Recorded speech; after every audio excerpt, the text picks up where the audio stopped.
అత్యుత్తమర్యాంకులే లక్ష్యంగా నారాయణ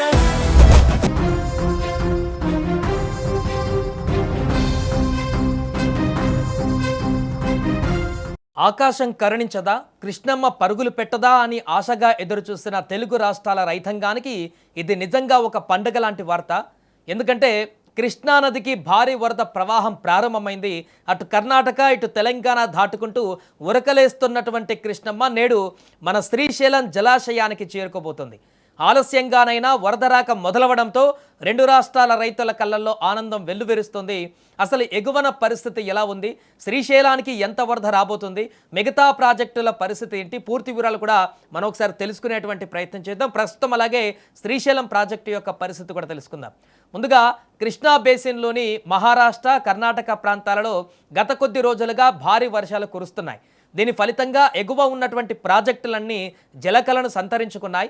ముఖ్యంగా కర్ణాటకలోని ఆల్మట్టి, నారాయణపూర్ జలాశయాలు దాదాపు గరిష్ట మట్టానికి చేరుకున్నాయి. దీంతో ఆల్మట్టి విషయానికి వస్తే ఇది పూర్తి స్థాయి సామర్థ్యం కేవలం 4 టీఎంసీల దూరంలో ఉంది. అంటే డ్యామ్ దాదాపు నిండిపోయింది. సో డ్యామ్ భద్రతను దృష్టిలో ఉంచుకొని అక్కడి నుంచి సుమారు 80,000 క్యూసెక్కుల భారీ వరద నీటిని దిగువకు విడుదల చేస్తున్నారు.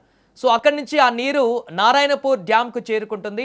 నారాయణపూర్ కూడా నిండిపోవడంతో అక్కడి నుంచి ఏకంగా 84,300 క్యూసెక్కుల ప్రవాహాన్ని దిగువన ఉన్నటువంటి మన తెలంగాణలోని జూరాల ప్రాజెక్టుకు వదులుతున్నారు.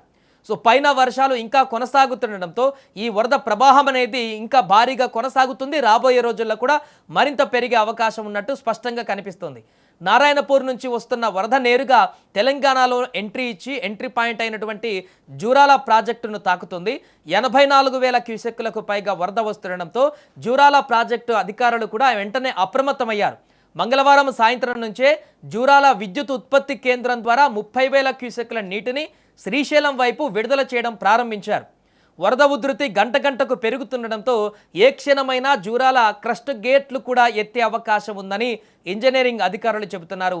అదే జరిగితే జూరాల నుంచి నేరుగా శ్రీశైలానికి 1,00,000 క్యూసెక్కులకు పైగా నీరు చేరుకునేటువంటి అవకాశం ఉంది. మంగళవారం రాత్రి వరకు శ్రీశైలానికి వరద తాకిడి లేనప్పటికీ బుధవారం ఉదయం నుంచి శ్రీశైలం బ్యాక్ వాటర్స్లో జల సవ్వడులు మొదలవ్వబోతున్నాయి.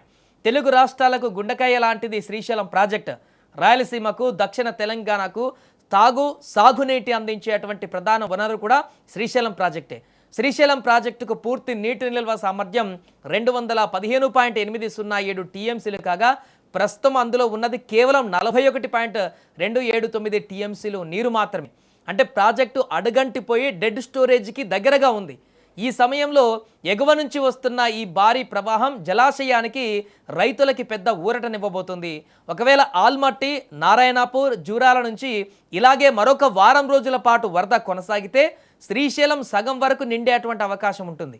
అప్పుడు ఇటు ఆంధ్రప్రదేశ్లోని రాయలసీమ ప్రాజెక్టులకు, ఇటు తెలంగాణలోని కల్వకుర్తి ఎత్తిపోతల పథకానికి కూడా నీటి కష్టాలు ఆల్మోస్ట్ తీరినట్టే కనిపిస్తుంది. మరొక వైపు కృష్ణా ఉపనది అయినటువంటి తుంగభద్రకు కూడా వరద కొనసాగుతుంది. నాగార్జున సాగర్ విషయానికి వస్తే పూర్తి సామర్థ్యము 312 టీఎంసీలు కాగా ప్రస్తుతం 136.99 టీఎంసీల నీటి నిల్వ అక్కడ ఉంది. పులిచింతలలో 29.07 టీఎంసీల నీరు ఉంది.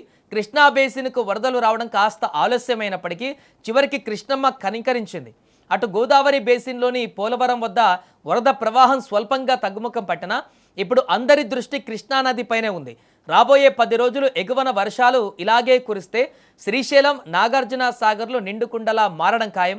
కరువు ఛాయల నుంచి బయటపడి రైతుల పొలాలు పచ్చగా కలకలడాలని కూడా ఆశిద్దాం. ఎట్టకేలకు కృష్ణానది ప్రవాహం కొనసాగుతుండడం, అది జూరాల నుంచి క్రమంగా దిగువన ఉన్నటువంటి శ్రీశైలం వైపు కూడా పరుగులు పెడుతున్నటువంటి సందర్భం. ఈరోజు ఎట్టకేలకు శ్రీశైలం ప్రాజెక్టులోకి ఆ వరద ప్రవాహం అనేది కనిపిస్తూ జలకళ అనేది కనిపించే అవకాశం ఉండడంతో రాబోయే రోజులలో కూడా ఎగువన వస్తున్నటువంటి వరద ప్రవాహం అలాగే ఇంకా వారం రోజుల పాటు కొనసాగితే నారాయణపూర్ నుంచి వచ్చేటువంటి వరద అలాగే ఇంకా ఇక్కడ గేట్లు విడుదల చేసి ఇంకా కొనసాగిస్తే క్రమంగా జూరాల క్రస్ట్ గేట్ కూడా ఎత్తే అవకాశం ఉంటుంది. తద్వారా శ్రీశైలం జలాశయం కలకల్లాడి డ్యాము మరింతగా పెరిగేటువంటి అవకాశం కూడా ఉంటుంది. కాబట్టి మరి ఇక్కడ కూడా ఇప్పుడిప్పుడే 2 రోజుల నుంచి ఏపీ, తెలంగాణలో కూడా విపరీతంగా వర్షాలు పడుతున్నటువంటి పరిస్థితి ఉంది. కాబట్టి ఆ పైన వస్తున్నటువంటి ఎగువన వస్తున్నటువంటి వరద ఫ్లోటింగ్తో పాటు ఇక్కడ వర్షాలు నమోదు కూడా గణనీయంగా పెరిగితే శ్రీశైలం జలాశయానికి ఇక ఎలాంటి ఢోకా లేకుండా అద్భుతంగా జలకళ సంతరించుకునేటువంటి అవకాశం అయితే కనిపిస్తోంది.